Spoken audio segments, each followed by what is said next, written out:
Con la lista de oradores, tiene la palabra el diputado Daniel Radío. Gracias, señora Presidente. Me sumo la bienvenida al señor Ministro, al señor Subsecretario y a los calificadísimos miembros del equipo de trabajo de la Cancillería. Pablo Vázquez es un compañero de la vieja guardia, un militante de la Juventud Demócrata Cristiana desde las primeras horas, que por razones de trabajo está viviendo en Caracas, junto a su esposa Farata Aguilar, otra compañera militante de las horas difíciles. Hace muy pocos días me escribió un correo que me voy a permitir leer muy parcialmente. Venezuela nos duele y nos da miedo a todos los que vivimos aquí. Nos asusta lo que pasa en las calles, la represión desbocada, la falta de leyes, jugarse la vida en cada esquina, pero nos asusta y nos duele más lo que pasa cuando la calle se calla. Y sigue contándome cosas de las que no voy a abundar detalles, o meramente dice: hoy Anet, la dueña de la librería, le disparó a su nieta de 9 años y luego se suicidó. Hace tiempo está desesperada, entre otras cosas, porque no conseguía el anticonvulsivante. La niña sobrevivió. Me cuenta otros casos que no voy a leer: una señora conocida de ellas con cáncer de mama sin tratamiento, una funcionaria de salud pública que renunció a su cargo porque no soporta más la impotencia de la muerte de pacientes por falta de los medicamentos más básicos. Estoy hablando de insulina, broncodilatadores, antibióticos, el aumento en los casos de difteria y de malaria, el fracaso absoluto de los planes de vacunación, que no llegan ni al 40% de los niños.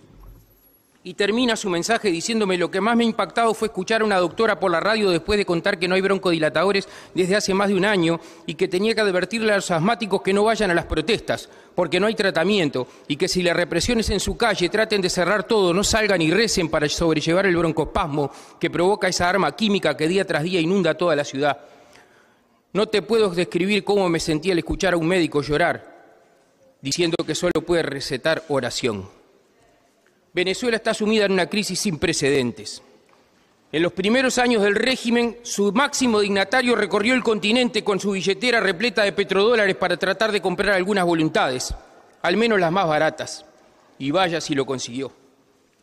Hoy la economía vive su crisis más profunda y el pueblo venezolano se hunde en la miseria, con desabastecimiento de productos de primera necesidad, con el déficit fiscal más grande del continente en el entorno del 20% y con una caída en picada del Producto Interno Bruto, donde la participación estatal ha burocratizado las empresas productivas, donde la irracional regulación de precios generó la paradójica situación que es más caro producir que vender, lo que trajo aparejado que hoy la producción está en el orden del 20% de la capacidad instalada, donde faltan insumos, donde no hay dólares, con un sistema financiero desquiciado, con una inflación por encima del 500% anual, que genera una avidez de consumo de lo que sea, porque lo que no se gasta se evapora, con tasas de interés ridículas comparadas con la inflación y con previsión de ahorro en moneda extranjera, con 3 tasas cambiarias oficiales y una paralela con diferencias abismales que hacen que un dólar pueda valer 10 bolívares o 5.000 bolívares. Según las encuestas de hogares de las universidades más importantes, la pobreza ha escalado el 76%. Hace 18 años era del 55%. En los servicios públicos, que son muy baratos, nadie invierte y no hay mantenimiento. La luz se corta todos los días durante horas y con suerte algunos días llega agua. Hay 25.000 muertes por año violentas, con una tasa de homicidio de 62 cada 100.000, la segunda más alta de toda América. Ninguna guerra hubiera dejado el tendal de angustia y desesperanza que han dejado estos gobiernos. Un país que sigue expulsando gente y gente calificada. Solo la Universidad Simón Bolívar ha perdido 500 docentes por emigración. El señor Ministro de Relaciones Exteriores de nuestro país, aquí presente desde el Palacio Santos, ubicado en nuestra principal avenida, a 7.300 kilómetros del centro de Caracas, concede 2 permisos de residencia todos los días para ciudadanos venezolanos. Ya no cabe ninguna duda que a esta situación que hemos llegado por obra y gracia de un gobierno que, por decirlo menos, es incapaz de hacerse cargo del manejo de la economía de este país, y digo por lo menos porque cuando caiga la dictadura y se abran las compuertas de la información y el tiempo haga su obra y ponga luz en las tinieblas, tal vez nos enteremos de que no solamente se trató de un problema de capacidad. Y entonces el gobierno venezolano, como si no se tratara de un régimen que controla todos los resortes del poder, como si no tuvieran bajo su control a la totalidad de los organismos de Estado, excepción hecha de la Asamblea Nacional, que a esta altura es como el único alvéolo que le transfiere un poco de oxígeno al tejido social, entonces el gobierno venezolano intenta sacudirse los abrojos y traspasar responsabilidades, y para ello crea fantasmas, difunde rumores, distribuye culpas y socializa miedos. Pues bien, señora Presidente, si alguien quiere seguirles el juego y tratar de esparcir la peregrina idea de que en realidad quienes usurpan el poder en Venezuela no son los protagonistas del increíble deterioro de la economía en un país con una potencialidad inconmensurable. Si alguien quiere ser benévolo con los culpables directos de la crisis y excusarlos de alguna de sus responsabilidades, habrá que recordarle que en todo caso, la enorme lucidez de la que hacen gala para dibujar presuntas conspiraciones no la han tenido luego de 18 años de gobierno continuado, manejando, insisto, todos los resortes del poder para tratar por lo menos de revertir las tendencias en una sociedad que se hunde en la miseria y que se está llevando consigo la vida y las esperanzas de todo un pueblo. 18 años de aferrarse al poder, expertos en traspasar las culpas e incapaces de encontrar soluciones a una crisis que se profundiza día a día. Y esto ha conducido consistentemente al aislamiento cada vez mayor de los tiranos que hoy desgobiernan Venezuela. Venezuela vive una crisis institucional indisimulable, lógicamente. Solo un incauto podría afirmar que en Venezuela funcionan los tres poderes, después del intento de usurpar las funciones de la Asamblea Nacional, o antes, porque cualquier distraído advierte que el gobierno de Nicolás Maduro no se siente obligado a dar cumplimiento a las resoluciones que emanan de la Asamblea Nacional, esto es, a las leyes. Y entonces, la gente intenta caminos civilizatorios y vota. Y elige una Asamblea Nacional con abrumadora mayoría opositora y espera. Y pone la firma para solicitar un referéndum revocatorio y vuelve a esperar. Y se viola la Constitución, se le estafan las esperanzas de la gente y el referéndum nunca se convoca. Y entonces la gente sale a la calle y se la reprime. Y entonces Fuenteovejuna pierde el miedo. Ya no tiene miedo. Ahora el que teme es el tirano, que solo con su soledad reprime más y más.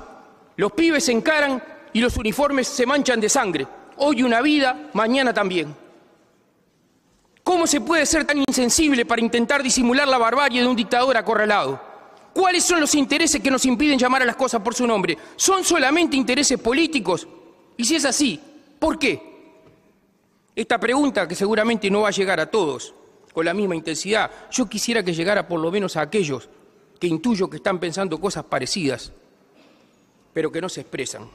Yo me hago cargo de que en el año 1999 yo integraba una colectividad política y le pedía el voto a la gente con una publicidad con la carita de Hugo Chávez y reclamábamos decile chau.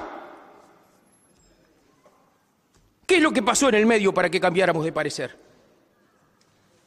¿Por qué hay dirigentes políticos de este país que concurren a foros internacionales a decir la verdad? Que en Venezuela hay una dictadura que no respeta los derechos humanos, pero que aquí, en esta casa, con su voto negativo, no han permitido que este Parlamento pueda expresar su solidaridad a nuestros pares venezolanos.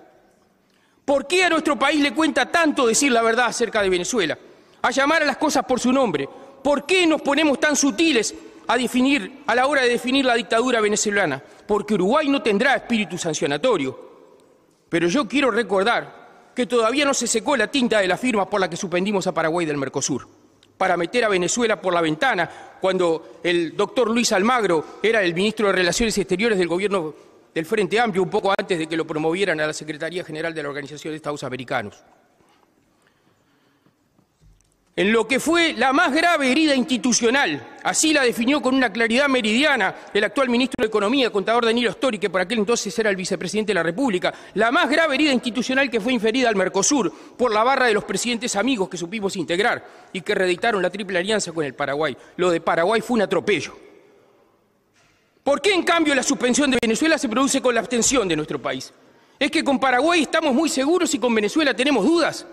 ¿O es que solo somos guapos con Paraguay en este país? ¿Otra vez? ¿Es que nunca le vamos a perdonar a Paraguay que haya sido la tierra que eligió José Artigas para morir y que lo tuvimos que traer muerto porque vivo no quiso venir? ¿Alguien lo tenía que decir alguna vez en esta casa? Allí no tuvimos dudas para afirmar que hubo un quiebre democrático y aplicar el protocolo de Ushuaia. Allí no nos tembló la mano para firmar. Y todavía aquí quisimos acordar, o mejor dicho, acordamos Ushuaia II, que es claramente intervencionista y que propone hasta el cierre de fronteras de los países donde se quiebre la democracia, y que acá en esta Cámara se aprobó con los votos del oficialismo y que si no está vigente es gracias a la hermana República del Paraguay. ¿Es que nadie se preguntó alguna vez para qué entró Venezuela al Mercosur? Si en este periodo Venezuela ha demostrado ser el país con menor vocación integracionista. Primero se retiraron de la Comunidad Andina de Naciones, el Pacto Andino, luego se fueron de la Corte Interamericana de Derechos Humanos y ahora se quieren ir de la Organización de Estados Americanos. ¿Nada les viene bien? ¿Alguien se preguntó alguna vez para qué entró Venezuela al Mercosur? Para nada, ni ellos saben a qué entraron. Su ingreso se trató de otro gesto minúsculo del Club de los Presidentes, procurando un espaldarazo al gobierno venezolano en su peripecia política interna. Y luego tuvimos la posibilidad de enmendarlo, aunque fuera en parte, y no lo quisimos hacer. Nunca debimos haber permitido que Venezuela asumiera la presidencia pro tempore del Mercosur. Al hacerlo, intensificamos la crisis del Mercosur, vaciamos más de contenidos. El acuerdo regional ya devaluado, pusimos al frente un presidente que insultaba a sus presididos y llegamos al absurdo de tener en agosto del año pasado en Montevideo 2 reuniones del Mercosur en días consecutivos que no se reconocían mutuamente. Nosotros estamos convencidos, señora Presidente, que Venezuela tiene un gobierno dictatorial y por lo tanto hace rato que venimos reclamando que nuestro país tenga conductas consecuentes, señalando con la relevancia que corresponde las violaciones a los derechos humanos que ya no necesitan ser demostradas porque son evidentes y porque el silencio mantenido al respecto supera los límites de lo políticamente aceptable y porque tenemos una deuda histórica con Venezuela. Desde que aquel país rompió relaciones con la dictadura uruguaya cuando nosotros éramos los que demandábamos la solidaridad internacional. Hay que tener dignidad y consistencia lógica, política y moral y ser consecuentes porque, como hemos afirmado en más de una oportunidad, la solidaridad no se agradece, se retribuye. Y en ese sentido vamos a reiterar en particular una demanda que hemos hecho pública desde hace algunos meses y es la necesidad de que Uruguay revise su participación en Telesur. Alguien en la Cancillería se ha tomado el trabajo, no digo de mirar el canal porque podría ser dañino para la salud, pero por lo menos de revisar los contenidos de la página web. Es la página oficial del gobierno venezolano, es su Dirección Nacional de Relaciones Públicas, es la DINARP, y entonces seguimos sin entender de qué Uruguay, a título de qué Uruguay participa y se ensucia, y se involucra, y se hace cómplice del abuso desinformativo de la Agencia de Prensa y Propaganda de la dictadura venezolana. Hace algunos meses, el músico y colega médico Jorge Drexler recomendó la lectura de una carta de su prima venezolana, hija de exiliados políticos de la dictadura uruguaya, en la que también relata la situación de Venezuela. Dice en una parte: en este momento en las calles de Venezuela está ocurriendo una tragedia. No es que hay disturbios y la policía antimatines dispara bombas lacrimógenas y muere alguno. Es que hay grupos armados financiados por el Estado disparando y matando y hay una censura informativa total. Y dice más adelante: sí, Maduro dice que soy una fascista violenta de la ultraderecha que está en una conspiración internacional para tumbar su gobierno. Que lo diga. Yo mañana vuelvo a salir con los muchachos a exigir que el gobierno desarme a los colectivos, a decir que las calles son nuestras, a recordar que una estudiante murió con una bala en la nuca, a darle fuerza a la otra que perdió un ojo. Es así, señora Presidente, es como demasiado fácil enunciarlo. Todos los días en Venezuela hay un muerto en las movilizaciones. Ayer, hoy y mañana. En las calles de vaya a saber qué urbanización de Caracas o frente a vaya a saber qué universidad de Venezuela están matando a Juan, a Pedro, a Diego, a Liber, a Hugo o a Susana y nosotros habremos callado, y lo digo con autocrítica, porque esta casa también se cayó. Señora Presidente, la República Bolivariana de Venezuela por estos días tiene muy poco de república, pero mucho menos tiene de bolivariana. Simón Bolívar ha dicho que el país donde uno solo ejerce todos los poderes es un país de esclavos. Maduro es un déspota acorralado que nos está prometiendo un baño de sangre y lo viene cumpliendo.